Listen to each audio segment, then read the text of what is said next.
नमस्कार, आप देख रहे हैं जौनपुर टुडे। मैं हूं शुभम अग्रहरी।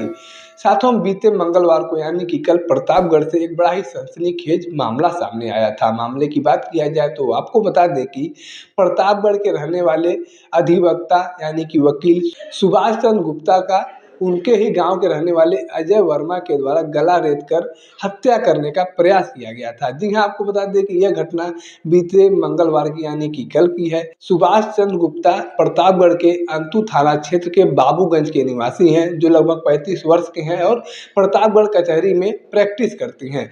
कल मंगलवार को वह सुबह अपने घर से जब कचहरी के लिए आ रहे थे तो उनके गांव का ही रहने वाला अजय वर्मा उनके साथ कचहरी आया था। बताया जा रहा है कि दिन भर वह कचहरी परिसर में सुभाष गुप्ता के साथ ही रहा था और लगभग 3:30 बजे के आसपास सुभाष गुप्ता अपने बाइक से कचहरी से जब तहसील की ओर जा रहे थे तो श्री राम चौराहे पर अजय वर्मा, जो इनके बाइक पर ही बैठा था, गांव से इनके साथ ही आया था, उसके द्वारा श्री राम चौराहे पर चाकू निकालकर गला रेत दिया गया। यानी कि जिस व्यक्ति के बाइक पर अजय वर्मा बैठा था उसी व्यक्ति का गला रेत दिया गया। गला रेतने के बाद सुभाष गुप्ता गंभीर रूप से घायल हो गए और वहीं पर सड़क पर गिर गए।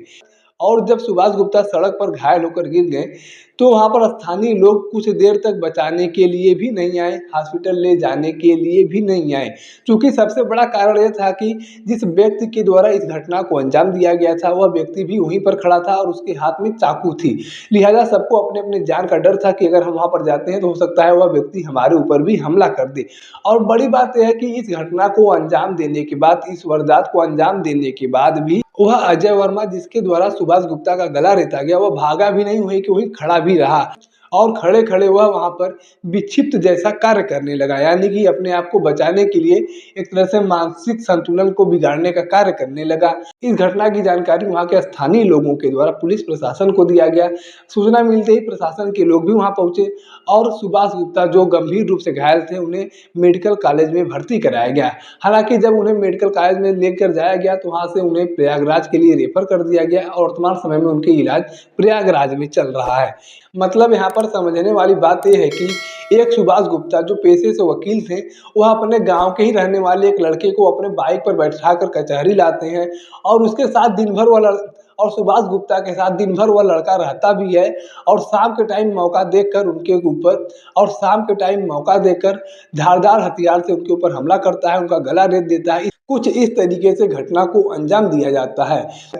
सुभाष गुप्ता को जरा सा भी भनक नहीं था कि जिस व्यक्ति को हम दिन भर लेकर घूम रहे हैं, जिस व्यक्ति को हम अपने गांव से लेकर कचहरी तक आए हैं, यह व्यक्ति हमारे साथ इतने बड़े वारदात को अंजाम दे सकता है। हालांकि उस आरोपी को गिरफ्तार कर लिया गया है, पकड़ लिया गया है और वैधानिक कार्रवाई की बात कही जा रही है। लेकिन इस घटना ने यह क्लियर कर दिया है कि हर किसी पर विश्वास करना अच्छी बात नहीं है। आज के समय में कब कौन आपसे दुश्मनी निकाल लेगा, इसका कुछ कहा नहीं जा सकता। कौन व्यक्ति आपका दोस्त है, कौन व्यक्ति आपका दुश्मन है, इस पर बड़े गहराई से सोचने का जरूरत है। हर किसी पर विश्वास करना अब आसान नहीं रह गया है। सुभाष गुप्ता जो अपने गांव के लड़के को लेकर आते हैं, दिन भर उसके साथ रहते हैं और उसी गांव के लड़के के द्वारा इतने बड़े घटना को अंजाम दिया जाता है, तो जो कहीं ना कहीं विश्वासघात करने जैसा मामला है। और कहीं न कहीं देखा जाए तो 1-2 महीने की बात करें तो आपको बता दें कि बनिया समाज के लोगों पर कुछ ज़्यादा ही घटनाएँ सामने आ रही हैं। चाहे वह अभी बीते दिनों बांदा की घटना हो, चाहे प्रतापगढ़ का घटना हो। बीते दिनों एक घटना सामने आया था शाहजहाँपुर का। शाहजहाँपुर में एक व्यक्ति के द्वारा आरोप लगाया गया था कि वहाँ के मेयर के द्वारा ही उसके ज़मीन को हड़पने का कार्य किया जा रहा है। तो मतलब इस तरीके की जो घटनाएँ हैं वैश्य समाज के साथ ही आ रही हैं, बनिया समाज के साथ ही आ रही हैं।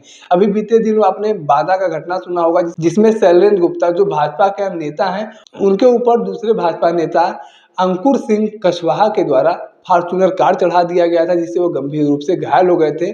और 2-3 दिन बीत जाने के बाद भी प्रशासन के द्वारा कोई ठोस कार्रवाई नहीं किया गया था।